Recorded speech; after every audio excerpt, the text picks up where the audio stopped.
ఈ యొక్క నియమాలు అమలులోకి రావగానే వాగ్దాన భూములోనికి ప్రవేశించిన తర్వాత ఈ పెట్టుకున్న నియమాలన్నీ కూడా వర్తిస్తాయని దేవుడు చెప్పాడు. ఇవన్నీ ఎక్కడ చేస్తున్నాడు అంటే కనుక ఈరోజు పాఠాలు చదువుతూనే అర్థమవుతాయి. ఒకసారి చూద్దాం. బైబిల్ గ్రంథం నుండి మార్చబడిన పాఠము లేవియా గ్రంథము 25వ అధ్యాయము ప్రారంభ వచనంలో ఒక చదవండి. మరియు యెహోవా సీనాయి కొండ మీద మోషేకు ఇలా సెలవిచ్చెను, నీవు ఇశ్రాయేలుతో ఇట్లను నేను నీకు ఇచ్చిన దేశంలోనికి మీరు వచ్చిన తర్వాత ఆ భూమి కూడా యెహోవా పేరిట విశ్రాంతి కాలమును ఆచరింపవలెను. 6 సంవత్సరములు నీ చేను విత్తవలెను. 6 సంవత్సరములు నీ ఫలవృక్ష తోటలను వర్ధించి దాని ఫలములను కూర్చుకోవచ్చును.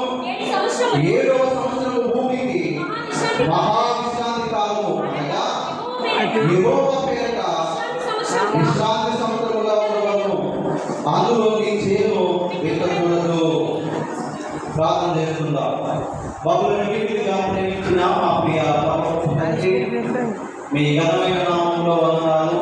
ఇంతవరకు కొద్ది నిమిషాలు పాఠం ద్వారా స్తుతించి ధ్యానించారు. ఈ రాత్రి ప్రభా రక్షణ సునాదము అనేటువంటి ఈ అంశంలో మేము అందరం ధ్యానిస్తూ ఉండగా మీ యొక్క వాక్యం ద్వారా మాతో మాట్లాడండి. ఈ వాక్యము అనుభవాలు కలిగిన వారిగా ఈ రక్షణ సునాదాన్ని పొందుకునే వారిగా మమ్మల్ని చేయమని ప్రకటించబడిన వాక్యమే ప్రతి ఒక్క తెలుసుకుని పోయి నిత్య జీవం వరకు ఆయపడే వారిగా చేయండి. నిలబడి వారు కేవలం నా వాక్యం ద్వారా నీ మాటని ప్రకటించి నీ బిడ్డల ప్రభా వాక్యం ద్వారా యేసయ్య నామములో తండ్రి ఆమేన్. మన ప్రభువైన యేసుక్రీస్తు ప్రభువు వారి నామములో కూడి ఉన్న అందరికీ వందనాలు. ప్రియులారా, జ్ఞాపకం చేసుకోండి, దేవుడు చెప్తున్నాడు సీనాయి కొండ మీద మోషేకి ఇలా సెలవిస్తూ ఉన్నాడు, నువ్వు ఇశ్రాయేలుతో ఇలా సెలవివ్వుము అని చెప్తూ ఉంటాడు. ఇప్పుడు మాట్లాడుతూ అని చెప్తాడు. ఏంటయ్యా అంటే, నేను ఈ ఇచ్చిన దేశంలో మీరు వచ్చిన తర్వాత ఆ భూమి కూడా యెహోవా పేరిట విశ్రాంతి కాలమును ఆచరింపవలెను. ముందుగా ఆజ్ఞలన్నీ ఇవ్వబడే అవి మనుషులు తీసుకున్న ఆజ్ఞలన్నీ ఇప్పుడు తర్వాత దేవుడు ఏమంటాడంటే, మీరు ఎక్కడికి తెలుసా, పాపం దేశంలోకి వెళ్ళబోతున్నారు. అది చాలా సమృద్ధికరమైనటువంటి దేశం. ఆ దేశంలోకి వెళ్ళిన తర్వాత ఇక మీరు సంపదల మీద, ధనముల మీద, లోక సంబంధమైనటువంటి వాటి మీద దృష్టి పెట్టినా నాకు దూరం అయిపోతారు.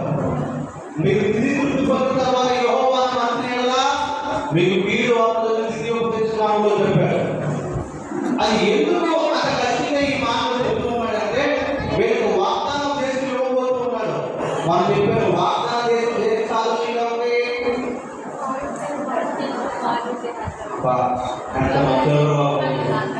పరలోకానికి సాదృశ్యంగా ఉందని చెప్పాను.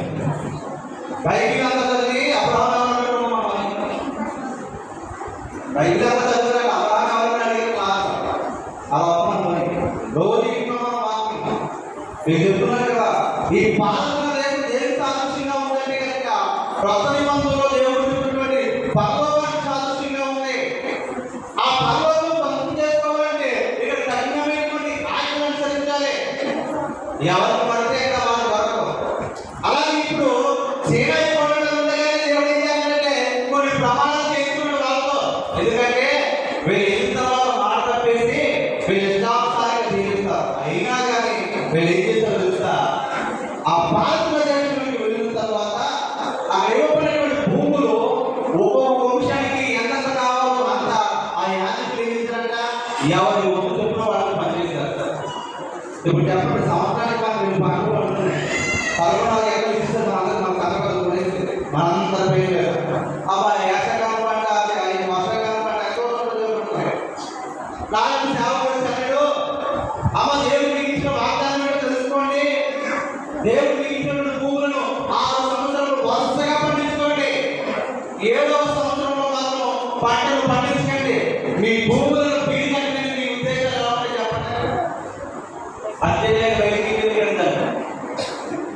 ఎందుకని వచ్చే ఆదాయం పోగొడుతున్నాడు కదా. ఎందుకు పోగొడుతున్నాడు? దేవుడు సృష్టిని రోజు చేశాడంటే అది కూడా మనకి 6 రోజులు చేసి 7వ రోజు ఎందుకు చేశాడు? కలుపుడు 7వ రోజు కూడా చేయొచ్చు కదా. ఎందుకు చేయగలరు? ఆయన విశ్రాంతి తీసుకోవాలని కాదు. 6 రోజులు పని చేసిన తర్వాత ఆ రోజు అలసటగా ఉంటే మానలేదు. దేవుడే నేనే 7వ రోజు ఏ పని చేయలేదు. అర్థం చేసుకోండి. 6 రోజులు కష్టపడి సృష్టించి 7వ